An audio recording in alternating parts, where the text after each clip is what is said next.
What if the words you use every day are the reason life feels harder than it needs to be? Practically every day, I hear someone describe something as hard. And I call this the everything in life is hard mentality and syndrome. And frankly, I'm pretty tired of hearing everyone describe everything in life as hard. That's not the reality I choose to live in or the reality I choose to reinforce, because language is not just a tool for communication. Language is a powerful force of creation, human programming, and healing. So in today's episode, we're going to discuss how language can be harmful or healing. Because when you understand how influential your words are, how foundational they are to your experiences and your existence, you will hopefully begin to become a conscious wielder of words, as opposed to an unconscious regurgitator. So in today's episode, we're going to explore how language shapes and reinforces your reality through different lenses. So hopefully by the end of the episode, you're going to understand how to use language in a healing manner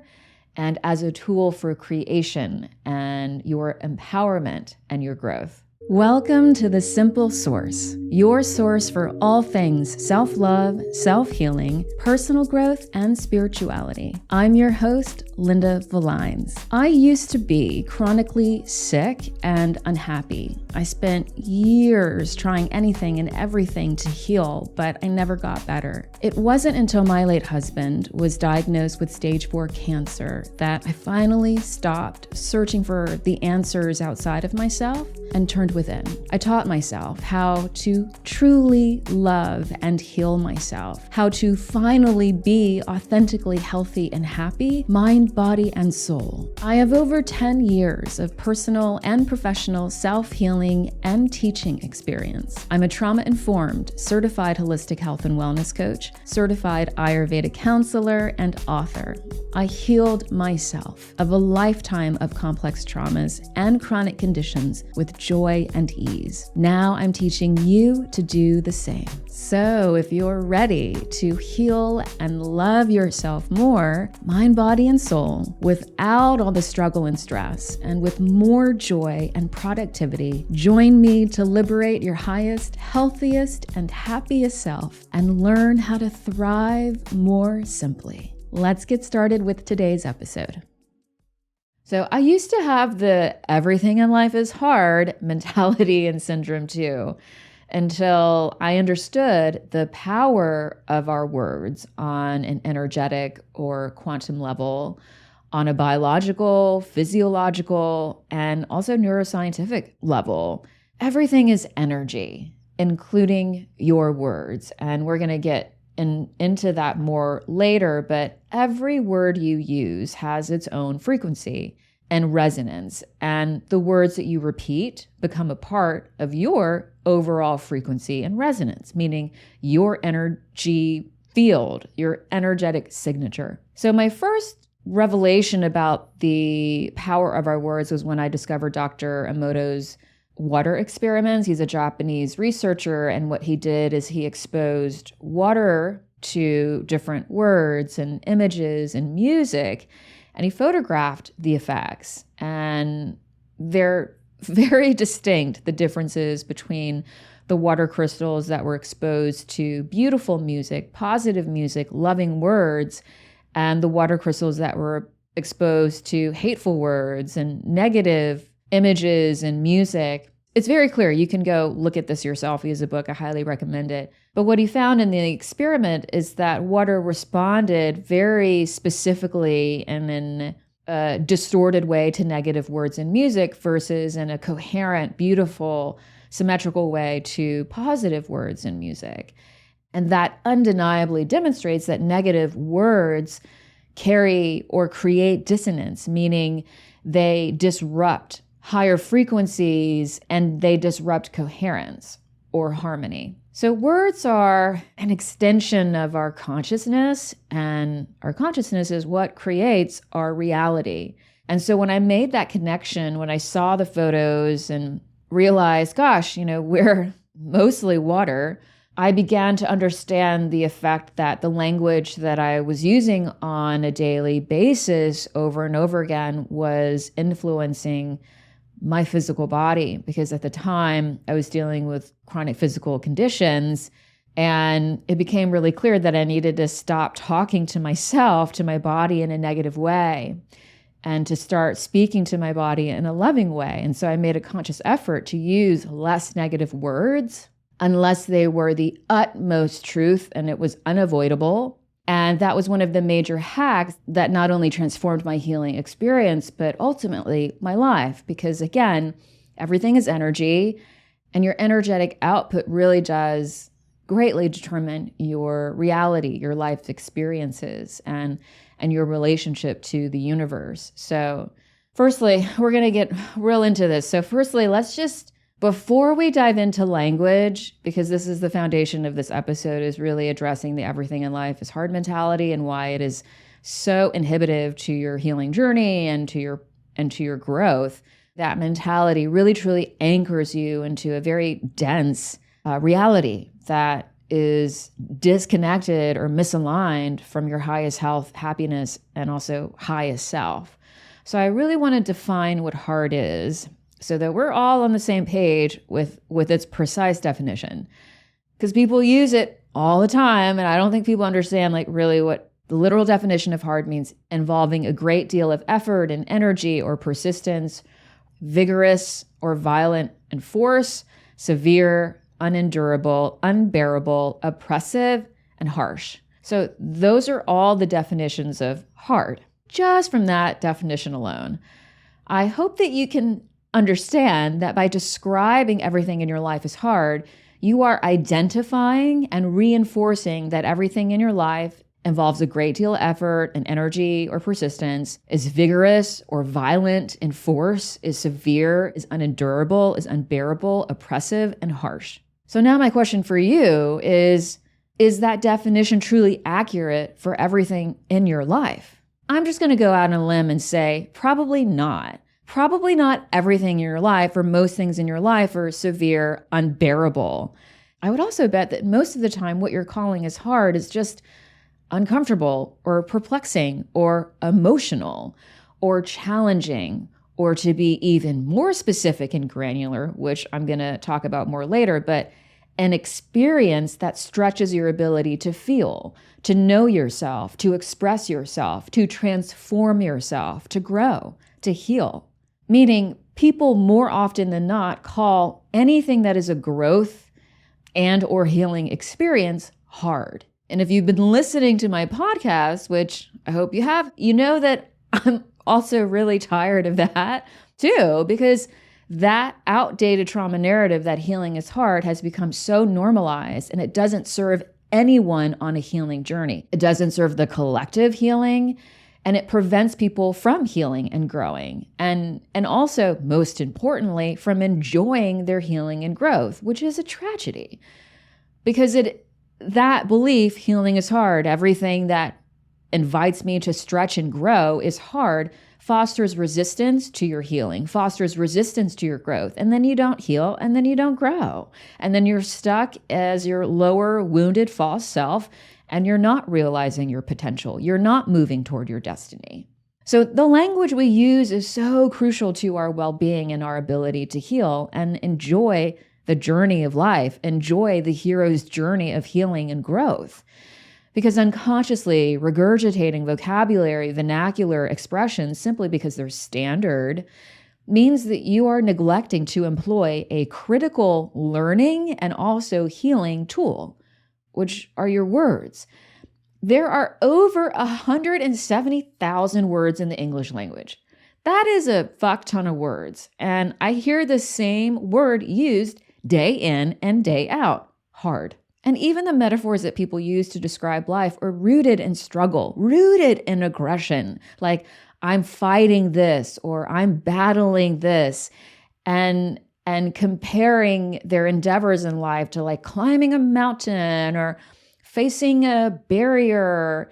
So it's not just the words that people use, but it's like the metaphors and analogies are like rooted in struggle and conflict and hardship.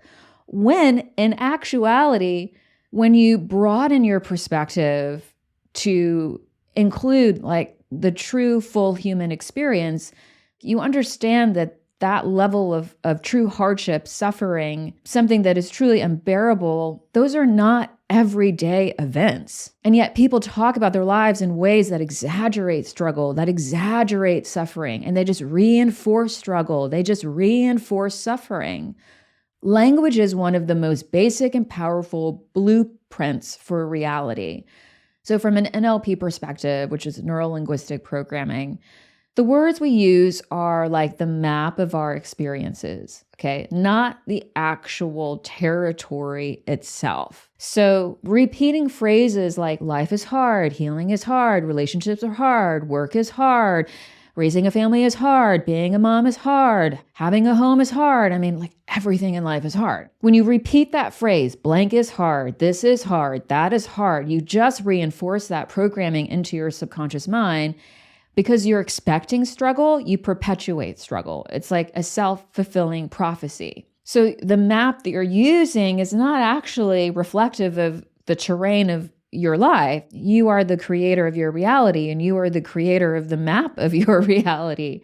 So when you outline everything life within the boundaries of struggle and suffering, I mean, those are the boundaries that you're going to live by and that are going to direct you in your life.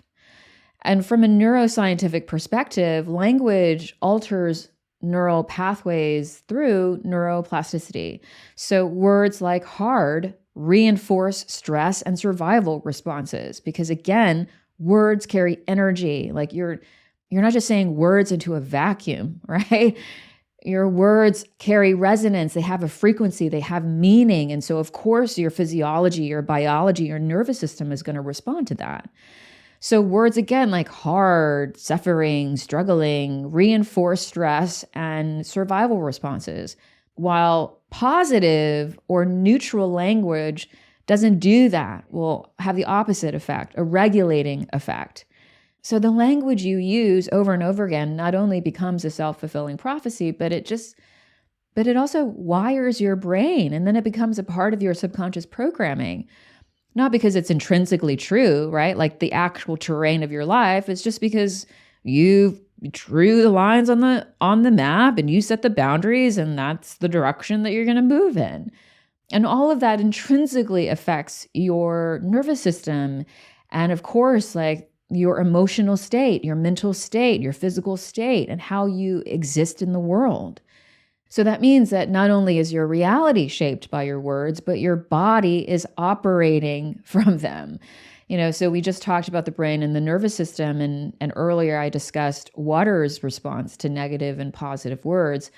But the influence of your words is even more holistic. So Bruce Lipton, who's a hero of mine, such a badass, he wrote a phenomenal book called The Biology of Belief that I highly recommend, where he explains just that, how our beliefs determine our biology and the manner in which our cells and our genes function and express themselves according to our beliefs.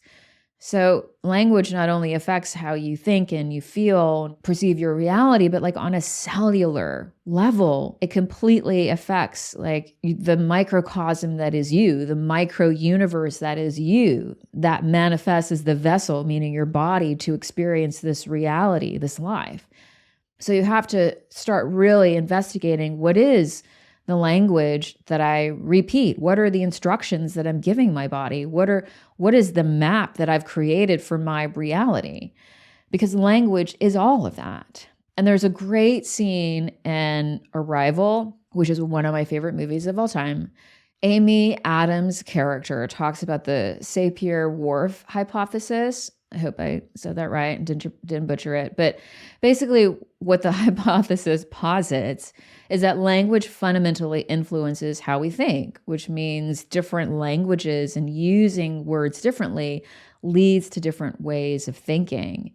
So you can see from a scientific perspective, right, that includes your body, how deeply language influences your experience, your reality. And so having a limited verbal and emotional vocabulary is going to limit not only your self-awareness, but your ability to heal and grow. So the richer your vocabulary, the more expressive you are in describing your reality and defining your experiences, the richer your life is going to be.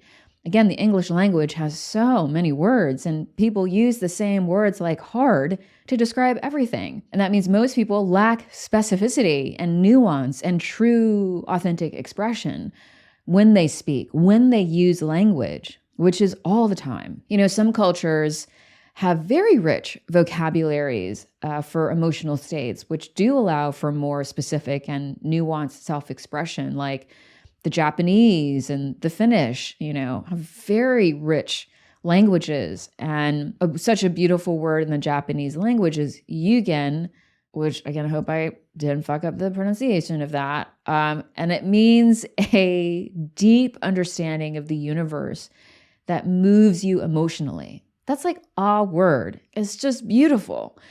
And so there are like fantastic social media accounts that share these words in different languages, and I highly recommend that you follow them.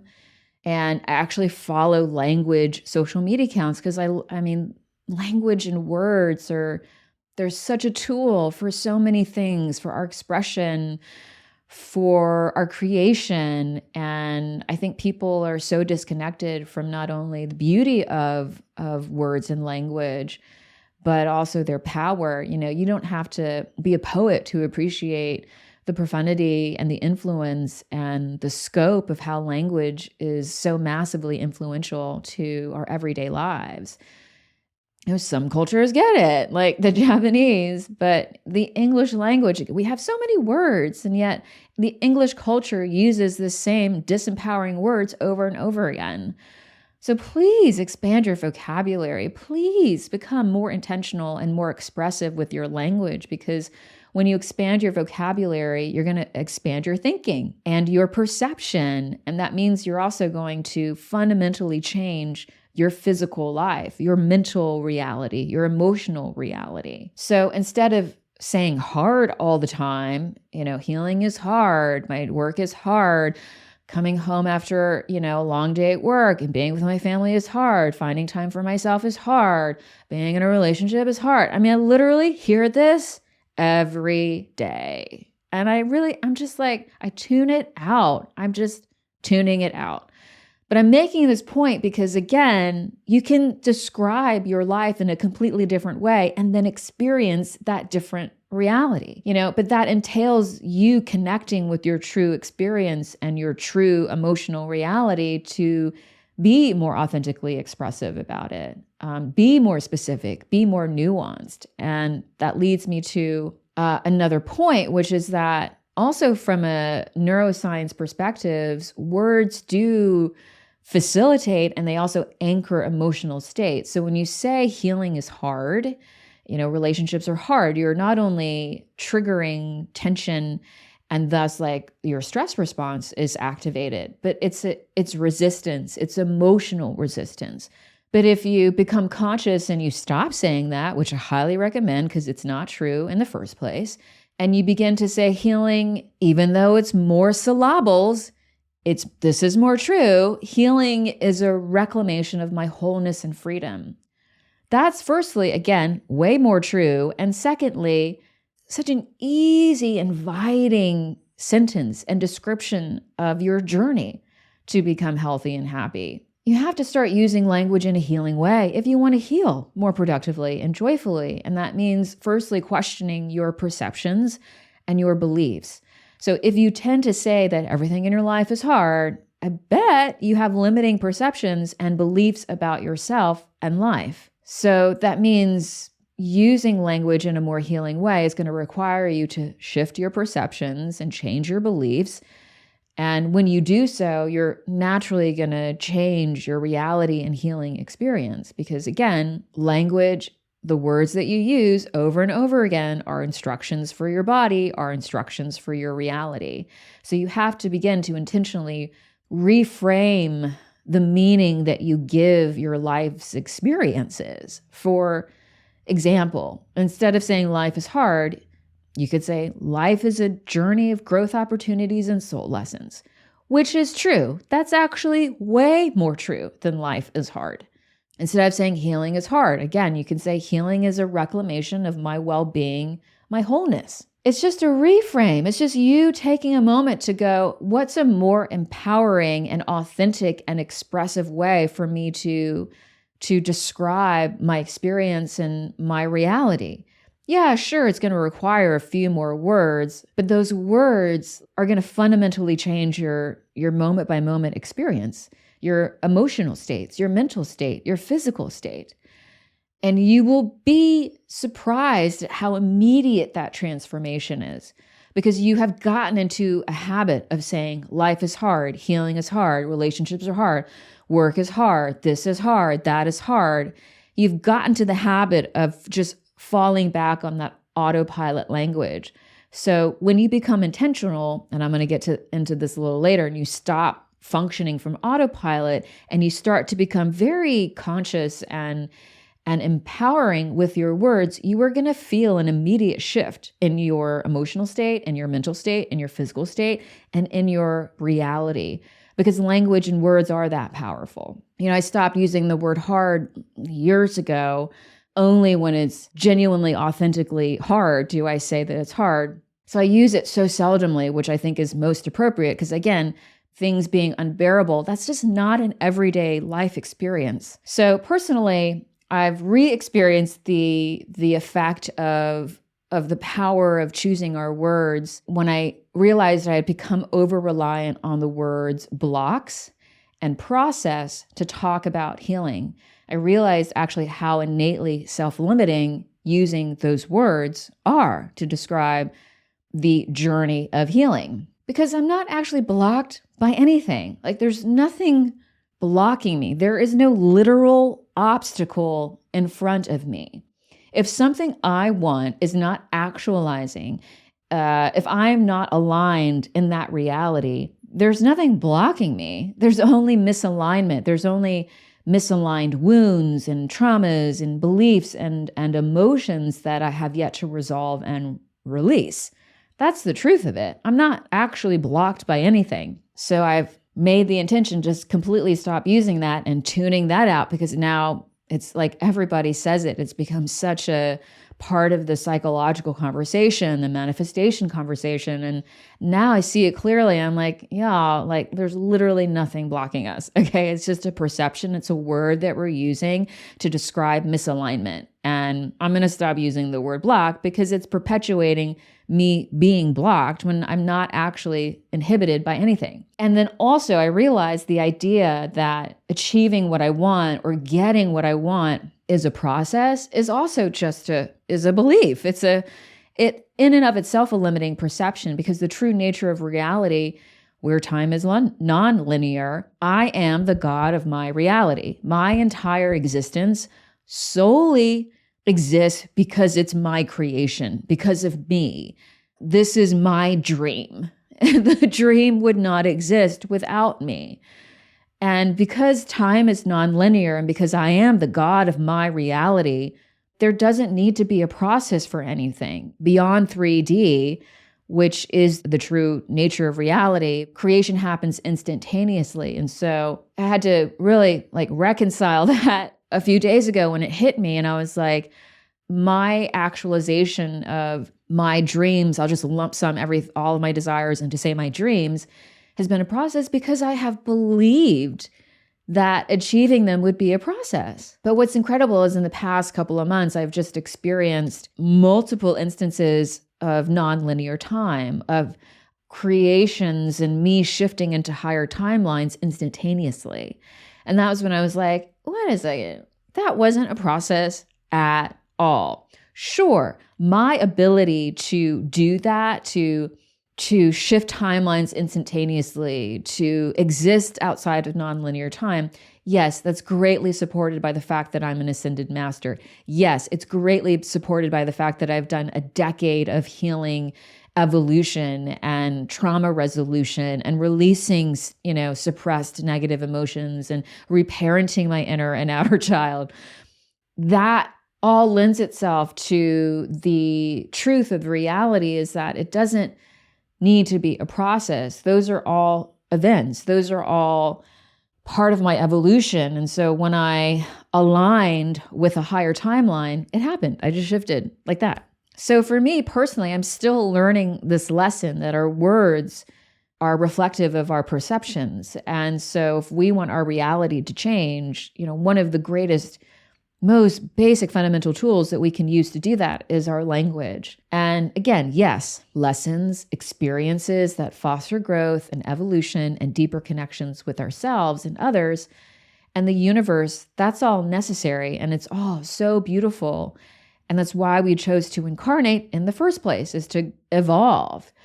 But, I realized that it's just a variation. Calling the healing process a process is another variation of a limiting belief of success is hard, or success requires hard work, or you need to work hard to get what you want in life. Those are all limiting beliefs. And part of why I haven't questioned the use of blocks and process, despite my mental massive transformation in the past decade, is how culture and society have normalized struggle narratives and glorifying the grind. If we want to make it, you have to hustle. That's such a common narrative that is not only normalized, but it is, again, glorified. And if we want to elevate humanity, we have to elevate ourselves first and ask ourselves, what norms and beliefs have I unconsciously agreed to that don't actually serve my ability to be my healthiest, happiest, whole, authentic, and highest self with joy, with ease? Because we don't need to suffer in order to heal or grow. That's, again, another limiting belief. It's a myth. Now, that doesn't mean we spiritually bypass either. It just means that we can relate to our traumas, to our shadows, to our wounds, to the challenges in our life with love, with grace, with curiosity, with compassion, with openness. It means you become conscious and stop regurgitating autopilot language that innately means that you're disconnected from the present moment and from yourself, which innately means that you are disempowered because you're not fully present. You're not present in the moment. You're not present with yourself. But when you do become conscious and intentional with your language and you interrupt that autopilot narrative, those wounded patterns and beliefs and perceptions that perpetuate you being stuck and dissatisfied, and you begin to relate to yourself, to your world, to your reality with more clarity, with more authenticity, and with more intelligence, everything's going to change. Because from a quantum perspective, words are very powerful because words, again, are frequency, and frequency contains information. That's why so many cultures use language, use sounds in a sacred and ritualistic manner, because they understand that the words that you repeat and the sounds that you project reverberate throughout your body, throughout your community, the earth, the cosmos, the universe. And that's why mantras and chants and light language are, this sacred utilization of words and sounds for healing, for manifestation, for connection, for awakening, for ascension. So the words that you say over and over and over again, consciously or unconsciously, are your mantras. So when you say everything in your life is hard, that is your mantra. And then that means that's what you create. That's what you manifest. That's the energy you put out through your body to your world and into your reality. So I hope that this episode has inspired you to consider the language that you use, the words that you use over and over again, and how they're reflected in your healing journey and in your life and ultimately in your reality. I encourage you to stop using the word hard unless it is genuine suffering, genuine tragedy, genuinely unbearable, and begin to become really present in yourself, because that's the power move. That's the real purpose of this. Is I'm inviting you to stop that autopilot, unquestioned language and relationship that you have with your world, and to become conscious and more empowered and present. Because when you're present and you're empowered and you're deeply connected to yourself, you can describe yourself. You can describe your experience more accurately. more authentically to your emotional state, to your desires, and watch how your reality and your life changes when you stop sending signals of dissonance and disrupting your innate harmony with a barrage of negative words that you're using, regurgitating in an unconscious manner, but don't actually reflect your true experience. So, that means, please read more books. Please cultivate better communication skills, because it means like your ability to use language is a communication skill, right? And that requires you to firstly practice on yourself. That's like number one. How am I communicating with myself? What's the language? What are the words? What are the phrases that I'm saying to myself over and over and over again? And are they healing or are they harmful? Are they making my life easier or are they making my life more difficult? Do they perpetuate joy or do they perpetuate suffering? And again, this isn't about spiritual bypassing. It's just getting really granular, very nuanced with your own reality, with you in the present moment to say, is this really hard or am I just feeling uncomfortable and emotional and perplexed? I bet you it's the latter. When you begin to speak to yourself with more loving intention, with more conscious, loving intention, you're going to reflect that out into your reality. And then you're going to develop a really powerful healing skill that is not only going to benefit your brain, your genes, your biology, your nervous system, but you are going to be creating a safe space for your own healing and for your growth. And all of that resistance is going to naturally dissolve, and you're going to feel more eager to invest in your healing evolution. You're going to feel more eager about the growth opportunities in your life, and you're going to feel less disempowered and more enthusiastic, more curious, because you're going to be more present with yourself when you are in that intentional space of what is really happening to me? How do I want to describe this? What is the language that I want to use to map out my reality? Words are such a profound tool for shaping our entire existence, which you are fully in command of. You may not have command over how other people behave and the choices that other people make, but your reality, that's all you. And that means that you have full control over your reality. And again, there's such an abundance of words to choose from, to enrich your language with, to shape your reality from. So I hope that you choose wisely. I hope that you choose with your limitlessness in mind. So here's your action step for the week. The next time that you're having a conversation, I want you to regulate yourself. I want you to become aware, set the healing intention. I'm going to become more consciously empowered and expressive when I speak in this conversation.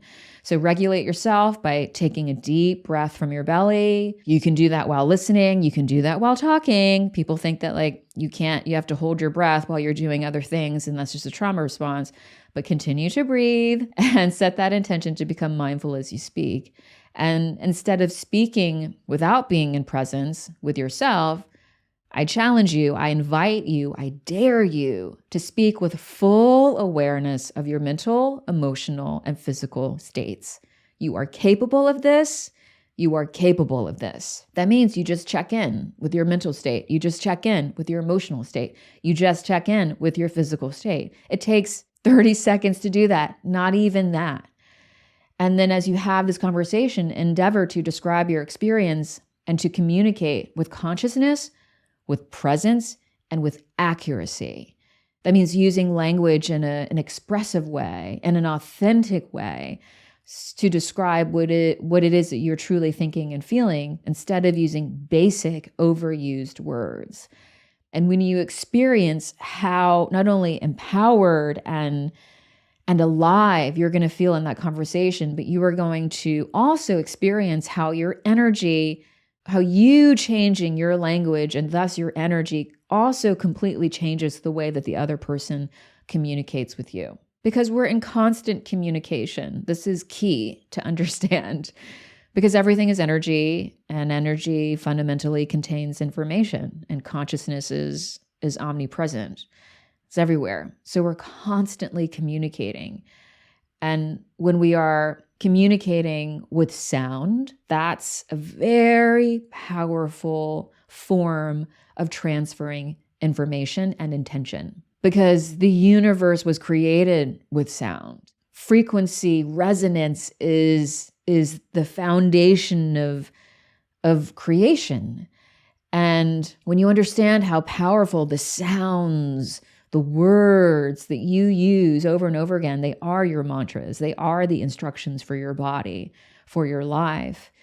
You begin to wield them in a conscious and healing way, your ability to create what you want is going to rapidly, exponentially improve. And then you're going to begin to remember just how powerful you truly are. Thank you so much for joining me today in The Simple Source. I hope this episode has inspired you, reminded you of your healing power, and reawakened you to who your true and highest self is. If the show has empowered and enlightened your self-love, growth, and healing journey, please share this episode, leave a positive review on Apple or Spotify, and subscribe to be reminded of new episodes. I am so grateful for your presence, and all of your comments and your support are seen and read and deeply appreciated. They really do help this show so much. Also, sign up for my newsletter, The Weekly Source, to get more healing tips, motivation stories, and to get to know me better. And if you haven't read my book, Unconditional, You Are Perfect As You Are, I invite you to get your copy today and start reading. And lastly, I would love to see you inside my Source membership, the only holistic and comprehensive step-by-step self-healing program that is proven to work. It's time to stop struggling to heal and time to learn how to thrive more simply and joyfully. All the links are in the show notes. Thanks again for joining me today, and I will see you next time.